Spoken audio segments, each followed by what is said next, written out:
जय गुरुदेवाय नमः। आज हम आपको बताएंगे कि आंतरिक शक्ति होती है वो क्या होती है और इसे जागृत कैसे किया जाता है। आंतरिक शक्ति वो शक्ति है जिसका परिचय योग साधना दक्षता से प्राप्त होता है। जो शक्ति हमसे शुरू से होकर संपूर्ण और सशक्त बनाती है, जिससे इंसान अपने प्रयोजन के बारे में समझ पाता है कि वो इस दुनिया में क्यों आया है, किस लिए आया है, क्या कारण है उसका यहाँ आने का। जो योग की 5 विद्याओं के द्वारा इंसान अपने अंदर जागृत कर सकता है, जो कि पहला है ध्यान, दूसरा है ज्ञान, तीसरा है हठ, चौथा है योग और पांचवा है कर्म। ये 5 विद्याएं ऐसी हैं जिन्हें करके इंसान अपने इस दुनिया में आने का प्रयोजन समझ सकता है कि वो इस दुनिया में क्यों आया है। जो शांति होती है, शांति से एकाग्रता स्थापित होती है और एकाग्रता से इंसान के अंदर स्थिरता आती है और स्थिरता को इंसान ध्यान योग से सीख सकता है। स्थिरता को पाने के लिए इंसान स्थिरचित होकर कोई योग अन्य विद्याओं का पालन कर सकता है।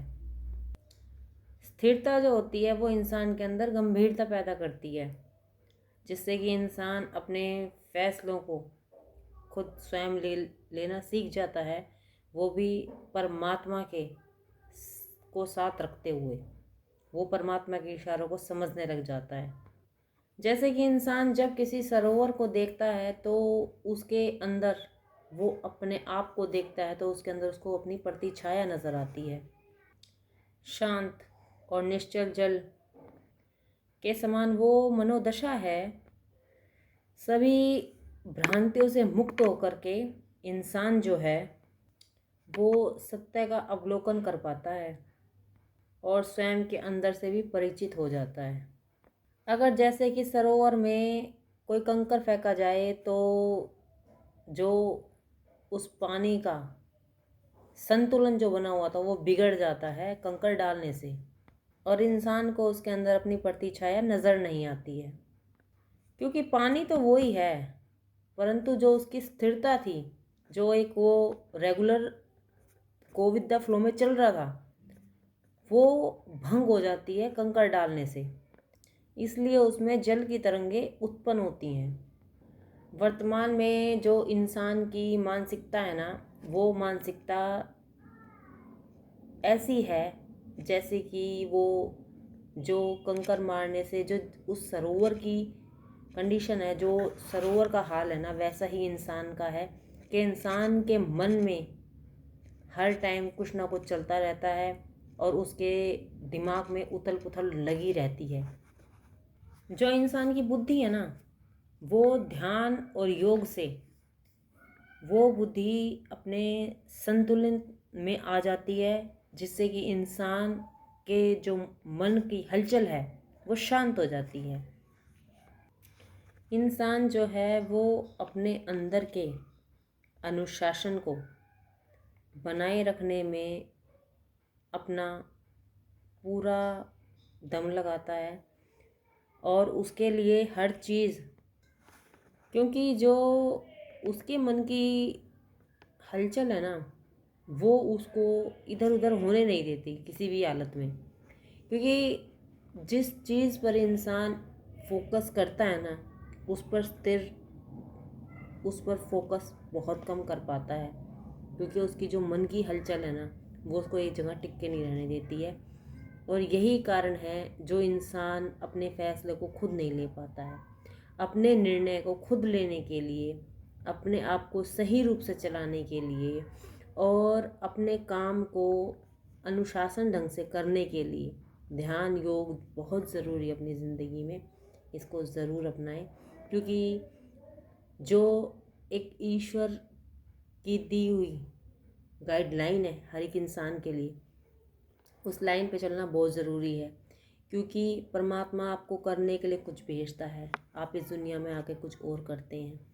इससे क्या होता है कि आप अपने जीवन को खुद दुखी कर लेते हैं। अगर इंसान अपने मन को सही रूप से चलाए, अपने आप को योग में, ध्यान में प्रभु के प्रति उसकी आस्था बढ़ेगी, आस्था से उसका जीवन सुधरेगा, जिससे कि इंसान खुश रह सकेगा। पर इंसान के पास इन चीज़ों के लिए टाइम नहीं है। वो इसलिए क्योंकि आज के बिजी शेड्यूल में कोई इतना इंसान नहीं ऐसा है कि जो इस चीज़ को लेकर के फोकस कर सके। और ज़्यादा ज़रूरी नहीं है कि ध्यान में इंसान 15 मिनट, आधा घंटा, 2 घंटे नहीं, आप अगर चलते फिरते भी ध्यान करेंगे ना, तो उसमें भी परमात्मा आपसे खुश हो जाएंगे। क्योंकि जितना आप किसी भी से भी बातचीत करने में समय व्यतीत करते हैं, किसी की चुगली निंदा करने में अपना समय व्यतीत करते हैं, वो चीज़ अगर आप परमात्मा को समर्पित कर दें, वो टाइम परमात्मा को समर्पित कर दें, तो आपका जीवन ऑटोमेटिक सुधर जाएगा। क्योंकि इंसान के लिए कुछ ज़रूरी हो ना हो, ये संसार सिर्फ कुछ समय के लिए आपको मिला है, और आपका फ़र्ज़ बनता है कि